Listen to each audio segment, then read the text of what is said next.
Social మీడియాలో non stop గా trend అవుతోంది సమంత పేరు.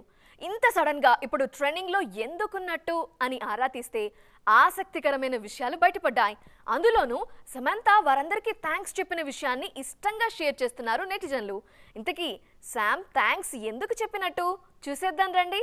సిటాడెల్ హనీ బన్నీని పూర్తి చేయటమే నేనందుకున్న పెద్ద అవార్డ్ అని ఓపెన్ అయ్యారు శామ్. సిటాడెల్ షూట్లో ఎన్నోసార్లు స్పృహ తప్పి పడిపోయిన విషయాన్ని మళ్లీ గుర్తు చేసుకుంటున్నారు సూపర్లేటివ్ లేడీ సమంత.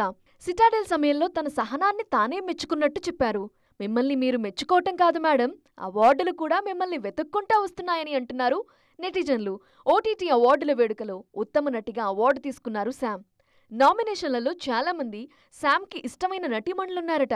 అయినా తనకి అవార్డు రావటం ఆనందంగా ఉందంటున్నారు శామ్. శామ్ నార్త్కే పరిమితమవుతారా, ఓటీటీలకే ఫిక్స్ అవుతారా అంటూ రకరకాల వార్తలు వైరల్ అవుతున్నాయి. నిర్మాతగాను ఓ స్టెప్ ముందుకేశారు శామ్. ఆమె ఇలాంటివి ఎన్ని చేసినా రాని హై, జస్ట్ ఓ సినిమాకి సైన్ చేస్తే తమకు వచ్చేస్తుంది అన్నది ఫ్యాన్స్ ఫీలింగ్. ఇంతకీ శామ్ ఫ్యాన్స్ మాటల్ని పట్టించుకుంటున్నట్టేనా?